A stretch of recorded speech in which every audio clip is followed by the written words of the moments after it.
Pak, agenda hari ini Pak. Izin Pak. Izin. Ahli pidana sama pendapatnya mengungkapkan pendapat-pendapat. Jadi hari ini penasihat hukum menghadirkan ahli pidana Profesor Dr. Sutarmaji FHMH. Ya, beliau menyampaikan pendapatnya terkait peristiwa pidana yang terjadi. Ya, ada pembahasan beberapa lah terkait unsur pasal ancaman kekerasan, masalah bukti. Ada beberapa. Lalu untuk keterangan yang disampaikan hari ini? Kenapa Mas? Untuk keterangan yang disampaikan hari ini? Ya, ini pendapat ahli. Ya, jadi netral, pendapat ahli apa disampaikan ya, yang ditanyakan kita, yang ditanya penasihat hukum, ditanya majelis, dia menjelaskan pendapatnya. Terkait keabsahan alat bukti surat dan sebagainya. Ada yang beda nggak Pak dengan yang ahli pidana waktu itu Pak? Kurang lebih nggak begitu berbeda. Sama yang dijelaskan kan karena memang penjabaran teori-teori juga, ada teori-teori pidana juga. Untuk agenda besok Pak? Masih saksi ajak cak dari penasihat hukum sampai hari Jumat ya. Pak, tapi kalau yang keterangan hari ini berarti nggak ada istilah meringankan pendapat atau apa enggak? Ya, kan pendapat ya, pendapat ya. Oke, makasih ya Pak. Satu ya. Saksi ahli Pak ya. Ya. Besok saksi ahli juga Pak? Nggak tahu saya, besok masih saksi katanya, nggak tahu ahli atau ahli apa aja yang penting dari ini disampaikan? Ya terkait untuk pasal ada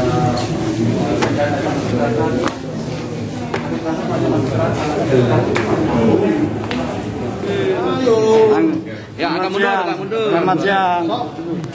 Ayo Mas. Hari ini kita menghadirkan saksi ahli hukum pidana ya, Profesor Suparji Ahmad, untuk memberikan perspektif tentang case pidana asusila seperti ini.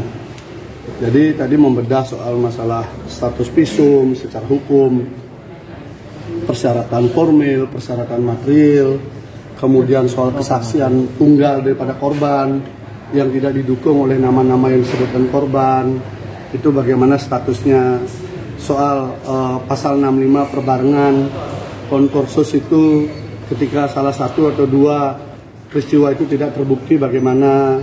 Jadi lebih pada penggalian ilmu hukum pidana untuk memberikan perspektif dan penguatan, termasuk juga kita tanyakan soal posisi keyakinan hakim di dalam sebuah perkara yang harus dilakukan.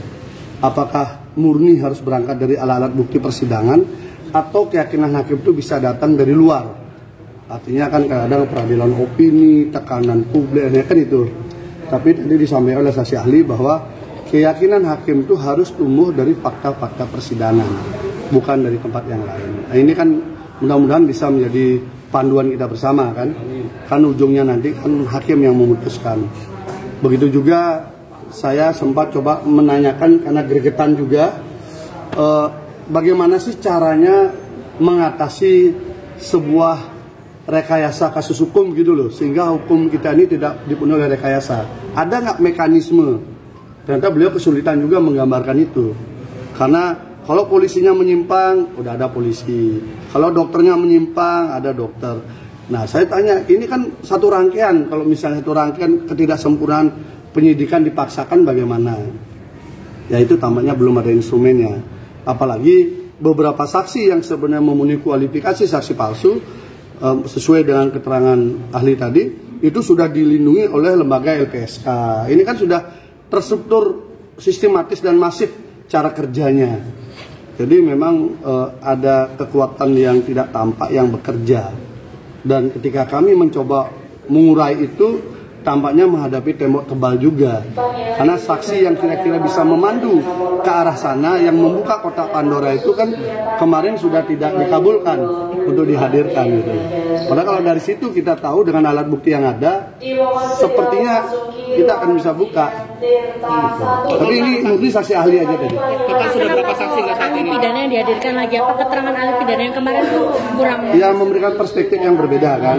Tapi ternyata hampir sama juga, khususnya soal validitas. Visum itu sama-sama kalau misalnya nggak memenuhi syarat validitas, nggak memenuhi syarat formil, memang nggak bisa dipakai.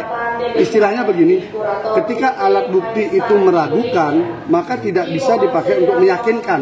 Nah, kira-kira gitu. Kalau alat bukti itu meragukan, maka tidak bisa dipakai untuk meyakinkan. Maka alat bukti itu harus meyakinkan untuk bisa muncul sebuah keyakinan peristiwa gitu. Berarti keterangan apa yang meringankan terdakwa kali ini? Hampir semua perspektif yang tadi kita tanyakan hanya dijawab memang hampir sama dengan yang kita bayangkan. Artinya kalau orang tidak cukup bukti, kemudian peristiwa saksinya yang tidak kuat, kemudian dakwaannya yang tidak sesuai dengan fakta, itu memang terungkap semua bahwa memang tidak bisa. Maka terdakwa berhak untuk mendapatkan keadilan. Kira-kira begitu. Tadi diingatkan harapannya itu saja bahwa terdakwa itu juga berhak mendapatkan keadilan. Dan tempatnya adalah di pengadilan. Untuk agenda besok? Agenda bisa saksi lagi. Saksi ahli juga? Kita coba, mudah-mudahan bisa ya, kita coba ahli juga. Karena ini kan penting sekali. Karena urusan perspektif pidana dan perspektif soal visum. Tadi visum juga diceritakan juga. Visum itu harus sejelas-jelasnya menggambarkan peristiwa yang terdekat. Karena itu makna visum itu membantu mengkonstruksikan peristiwa pidana. Nah, tetapi kalau visumnya terlalu jauh, maka dia akan kabur, tidak bisa memperspektifkan, memperkuat peristiwa pidananya gitu. Sehingga visum seperti itu tidaklah akurat. Kalau meragukan, maka memang tidak bisa dipakai. Itu pendapat ahli. Iya, pendapat ahli. Kalau dia meragukan, maka tidak bisa dipakai. Tadi kan yang meragukan ada jumlahnya 3, secara formil suratnya salah. Kemudian saya tanya juga, di dalam dakwaan disebutkan visum 2018. Sementara laporan korban 2019, jadi 1 tahun lebih visumnya sudah ada, baru orangnya melapor. Ini kan tidak rapinya skenario kan. Kemudian 2019 ada lagi visum berikutnya setelah melapor. Ini bagaimana? Makanya ketidaksesuaian, prosesnya, keraguan-raguannya, itu disampaikan. Kesimpulannya begini, kalau alat bukti itu meragukan, maka tidak bisa dipakai untuk meyakinkan. Itu prinsip dasarnya, sehingga harus dicari alat bukti yang bisa meyakinkan, bukan yang membangun keraguan. Nah, sementara itu yang kita sedang gali. Total berapa saksi nggak saat ini, Pak? Berapa saksi? Sudah berapa saksi ya? Berapa saksi total? Mbak, total semua dengan ini ya, JPU ya? Aduh, udah banyak. Dari dari kita, karena ini problemnya kan begini. Saksi yang kita hadirkan kan ada saksi yang ada di BAP, yang sebenarnya menjadi kewajiban JPU. Tapi JPU kan enggak mau menghadirkan. Kami harus cari, memang tidak semua bisa kami hadirkan. Tapi mau bagaimana lagi? Tetapi tadi dijelaskan, saksi yang tidak dihadirkan di dalam persidangan tidak bisa dipakai. Karena semua perhitungan alat bukti adalah yang hadir di persidangan. Itu ahli mengatakan begitu. Jadi kalau itu tidak ada di persidangan, maka tidak bisa dipakai. Kan banyak tuh alat buktinya banyak, saksinya banyak, tapi tidak dihadirkan. Padahal kita ingin hadirkan aja semua biar sekalian kita bisa uji kan. Tapi kan takut, kayak saksi yang sudah dihadirkan tuh malah memperkuat terdakwa. Pak, mau tanya, kalau awalnya benarkah di BAP itu 5 korban menjadi 1? Itu Di secara hukum gimana? Di dakwaan hanya 1, 5 tuh ada di Kapolda. Bukan di BAP ya? Di Kapolda, Pak Niko yang ngomong di media. Catat itu. Pak, bisa berubah jadi 1 secara hukum? Pak Niko yang ngomong di media bahwa ada 5 korban, berkasnya dibawa ke kejaksaan, masuk pengadilan tinggal 1. Itu faktanya. Capek juga kita. Agenda selanjutnya Kamis ya? Hah? Agenda selanjutnya nanti? Iya, besok juga. Oh besok ya? Besok. Oke. Boleh sampai Jumat. Ahli apa Pak? Besok ahli apa Pak? Adalah. Oke. Takutnya nanti kalau kita bilang boleh lah. Untuk keyakinan hakim aja. Ya, membangun perspektif bersama tentang pidana itu seperti apa kan perlu juga kan. Kadang kita perlu disegarkan juga oleh pakar hukum kan.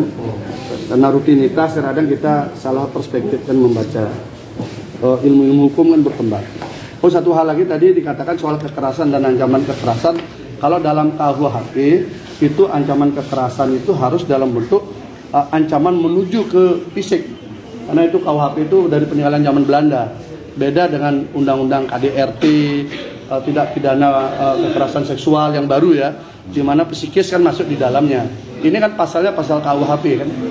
Ancaman yang lewat ya. Iya, itu selama tidak bisa dibuktikan di dalam persidangan tidak bisa dipakai. Tadi tegas sampaikan semua struktur ancaman apalagi melalui alat-alat medsos dan sebagainya harus bisa dihadirkan di persidangan. Selama tidak bisa dia dihadirkan di persidangan, tidak dianggap sebagai sebuah alat bukti. Karena dia nggak hadir di persidangan dan memang nggak ada sampai sekarang. Sampai sekarang ancaman yang WA itu belum pernah bisa dihadirkan di sidang sampai sekarang.